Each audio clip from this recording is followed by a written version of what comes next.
Hi guys, எல்லாரும் எப்படி இருக்கீங்க? இன்னைக்கு நம்மளோட சேனல்ல நம்மளோட ஹேரை வந்து நல்ல ஃபாஸ்டா growth பண்றதுக்கான சூப்பரான ஒரு ஹேர் சீரம் வந்து பார்க்க போறீங்க. இந்த சீரம் வந்து இதுவரைக்கும் நீங்க ட்ரை பண்ணிருக்கவே மாட்டீங்க.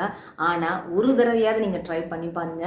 உங்களோட ஹேர் growth வந்து பாத்தீங்கன்னா வேற லெவல்ல இருக்கும் அப்படின்னு தான் சொல்லணும். உங்களுக்கு ஹேர் growth மட்டும் ஆகாது. இந்த சீரம் நீங்க ட்ரை பண்ணும்போது உங்களுக்கு ஹேர் ஃபால் இருந்தது அப்படின்னா உங்களோட ஹேர் ஃபாலை வந்து கண்ட்ரோல் பண்ணி கொடுக்கும். உங்களுக்கு டேண்ட்ரஃப், இச்சிங் இந்த மாதிரி எந்த விதமான பிரச்சனைகளும் இல்லாமல், அதாவது நம்மளோட ஹேரில் வந்து பார்த்திங்கன்னா ஏகப்பட்ட பிரச்சனைகள் வந்துகிட்டே இருக்கும்.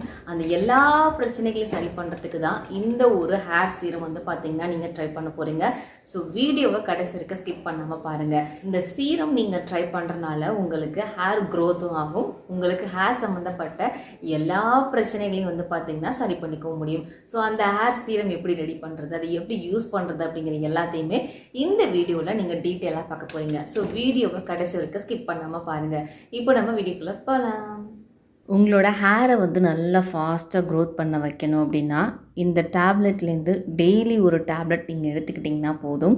ஆனால் இன்றைக்கி நான் அதை உங்களுக்கு ரெமடியாக சஜஸ்ட் பண்ண போகிறதில்ல. இதை யூஸ் பண்ணி நம்ம வந்து பார்த்திங்கன்னா ஒரு சீரம் வந்து மேக் பண்ண போகிறோம். ஃபஸ்ட்டு இது என்ன டேப்லெட் அப்படின்னு சொல்லி பார்த்திங்கன்னா விட்டமின் சி டேப்லெட் தாங்க இது. விட்டமின் சி வந்து நம்மளோட ஸ்கின்னுக்கு, ஹேருக்கு எவ்வளோ நல்லது அப்படிங்கிறது தெரியும். ஸோ அந்த விட்டமின் சி டேப்லெட் வச்சு எப்படி வந்து நம்ம ஒரு சீரம் மேக் பண்ணலாம் அப்படின்னு சொல்லி பார்க்கலாம். நான் வந்து பார்த்திங்கன்னா இன்றைக்கி 2 டேப்லெட் வந்து எடுத்திருக்கேன். விட்டமின் சி டேப்லெட் அப்படிங்கிறனால நமக்கு இது வந்து ஆரஞ்சு கலரில் தான் இருக்கும். இப்போ இந்த 2 டேப்லெட்டையும் நல்லா இந்த மாதிரி நீங்கள் பொடி பண்ணி வச்சுக்கோங்க. நான் வந்து உதாரணத்துக்கு 2 டேப்லெட் எடுத்து காட்டுறேன். நீங்கள் கூட குறைச்ச கூட பண்ணிக்கலாம். உங்களோட ஹேர் பொறுத்து நீங்கள் வந்து அதை இன்க்ரீஸ் பண்ணிக்கோங்க. இப்போது பவுடர் பண்ணி வச்சுருக்கக்கூடிய அந்த விட்டமின் சி டேப்லெட் இருக்கு இல்லையா, அதை வந்து ஒரு பவுலில் ஆட் பண்ணுங்கள். இது கூட மிக்ஸ் பண்ணுறதுக்கு நான் எடுத்திருக்க பொருள் என்னன்னு சொல்லி பார்த்தீங்கன்னா சாதம் வடித்த கஞ்சி தண்ணி எடுத்திருக்கேன். இந்த சாதம் வடித்த கஞ்சி தண்ணி நம்மளோட ஹேரை வந்து நல்ல ஃபாஸ்ட்டாக க்ரோத் பண்ண வைக்கும். உங்களுக்கு ஹேர் ஃபால் இருந்தது அப்படின்னா அதை வந்து கம்ப்ளீட்டாக ஸ்டாப் பண்ணுறதுக்கு ஹெல்ப் பண்ணும். நமக்கு ஹேருக்கு தேவையான நிறைய ஊட்டச்சத்துக்கள் உள்ள பொருளாக பார்த்திங்கன்னா இந்த சாதம் வடித்த கஞ்சி தண்ணி இருக்குது. ஸோ அந்த தண்ணியை நம்ம ஹேருக்கு யூஸ் பண்ணும்போது நமக்கு ஹேரில் வரக்கூடிய நிறைய பிரச்சனைகள் வந்து பார்த்திங்கன்னா சரி பண்ணிக்க முடியும். ஸோ அந்த வகையில் இன்றைக்கி நான் எடுத்துருக்கிறது சாதம் வடித்த கஞ்சி தண்ணி எடுத்திருக்கேன். எங்கள் வீட்டில் சாதம் வடிக்க மாட்டோம். அப்புறம் எப்படி நான் சாதம் வடித்த கஞ்சி தண்ணி எடுக்கிறது அப்படின்னு கேட்டிங்கன்னா, ரைஸ் வாட்டர் இருக்கு இல்லையா, எல்லார் வீட்லேயும் மதியம் சாதம் தான் சாப்பிடுவோம். அந்த சாதம் வைக்கிறதுக்கு அரிசி தேவைப்படும். அந்த அரிசியை கழுவுன தண்ணி இருக்கும் இல்லையா, அந்த தண்ணியில் கூட பார்த்திங்கன்னா நீங்கள் இந்த ரெமடியை வந்து ரெடி பண்ணிக்கலாம். இப்போது சாதம் வடித்த கஞ்சி தண்ணி வந்து ஒரு 1/2 டம்ளர் இருக்கிற மாதிரி நான் சேர்த்துக்கிட்டேன். 2 டேப்லெட் தான் எடுத்தோம் இல்லையா, ஸோ 2 டேப்லெட்டுக்கு இந்த அளவுக்கு நீங்கள் தண்ணி சேர்த்திங்கன்னா போதும்.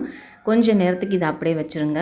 நம்ம வந்து பவுடர் பண்ணி வச்சுருக்கோம் இல்லையா அந்த மாத்திரையை, அதில் வந்து ஒன்று பாதியாக பார்த்திங்கன்னா நமக்கு வந்து உடப்படாமல் அங்கங்கே கட்டிப்பட்டு இருக்க மாதிரி இருக்கும். ஸோ அதெல்லாம் கரைஞ்சி வரணும் அப்படின்னா ஒரு 5லேருந்து 10 நிமிஷத்துக்கு வச்சுருந்திங்கன்னா போதும். அது நல்லா ஃபுல்லாக கரைஞ்சிரும் இந்த தண்ணியில். அதுக்கப்புறமா இதில் நம்ம ஒரு பொருள் சேர்க்கணும். அது ரொம்ப ரொம்ப முக்கியமான ஒரு பொருள். அதை நீங்கள் ஸ்கிப் பண்ணாமல் கண்டிப்பாக சேர்த்து தான் ஆகணும்.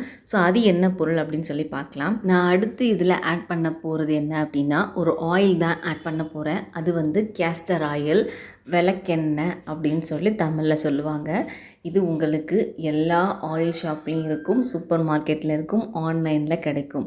ஸோ எங்கே வேணால் நீங்கள் வந்து வாங்கிக்கலாம். கீழே டிஸ்கிரிப்ஷன் பாக்ஸில் லிங்க்கும் கொடுக்குறேன். தேவைப்பட்டுச்சுன்னா நீங்கள் அதை கூட கிளிக் பண்ணி வாங்கிக்கோங்க.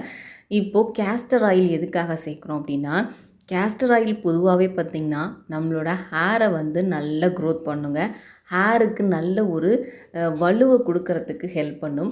சிலரோட ஹேர்லாம் வந்து பார்த்திங்கன்னா சீவும் போதே அப்படியே கலண்டு வர மாதிரி இருக்கும். அந்த மாதிரிலாம் இல்லாமல் இருக்கணும் அப்படின்னா கண்டிப்பாக நீங்கள் டெய்லி யூஸ் பண்ணக்கூடிய ஆயில் கூட கேஸ்டர் ஆயில் கொஞ்சம் சேர்த்து யூஸ் பண்ணி பாருங்கள்.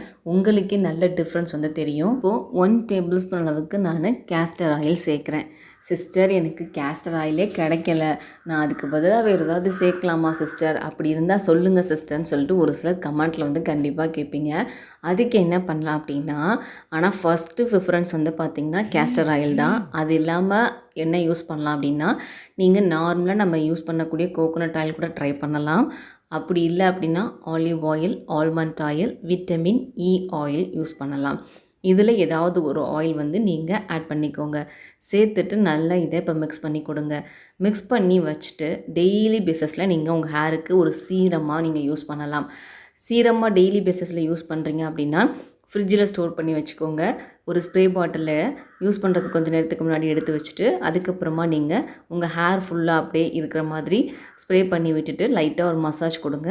அப்படியே விட்டுடுங்க, ட்ரை ஆயிரும். அதுக்கப்புறம் நீங்கள் ஹேர் வந்து பின்னல் போகிறதுனா போட்டுக்கலாம். என்ன பண்ணுறீங்களோ அதை பண்ணிக்கலாம். ஒன்று டெய்லி பேஸஸில் யூஸ் பண்ணுற மாதிரி யூஸ் பண்ணலாம். இல்லைனா நீங்கள் ஹேர் வாஷ் பண்ணுவீங்க இல்லையா, அப்போது ஹேர் வாஷ் பண்ண போகிறதுக்கு முன்னாடி உங்கள் ஹேரில் இதை நல்லா அப்ளை பண்ணி லைட்டாக ஒரு மசாஜ் மாதிரி கொடுத்துட்டு அதுக்கப்புறம் ஹேரில் மறுபடியும் ஆயில் வச்சு தான் நீங்கள் வந்து ஹேர் வாஷ் பண்ணுவீங்க.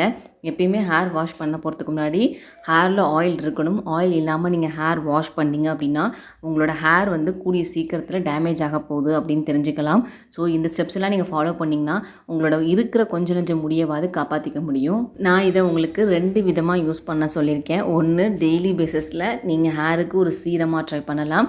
அப்படி நீங்கள் சீரமாக ட்ரை பண்ணும்போது இதில் ஆலிவேரா ஜெல் சேர்க்கலாமான்னு சொல்லிட்டு கேட்பீங்க. தாராளமாக சேர்த்துக்கலாம். அப்படி கூட நீங்கள் யூஸ் பண்ணி பார்க்கலாம்.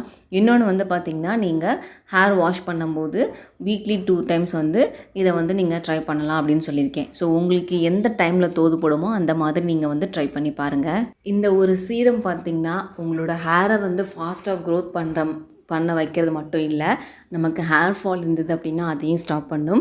ஹேரில் டேண்ட்ரஃப் பிரச்சனை இருக்காது. ஹேர் வந்து பார்த்திங்கன்னா ட்ரைனஸ் இல்லாமல் இருக்கும். இந்த மாதிரி நிறைய விஷயங்களை இந்த சீரம் வந்து சரி பண்ணி கொடுக்கும். ஸோ மிஸ் பண்ணாமல் ட்ரை பண்ணிவிட்டு உங்களோட ஃபீட்பேக் என்ன அப்படிங்கிறத கீழே கமெண்ட்டில் ஷேர் பண்ணுங்கள்.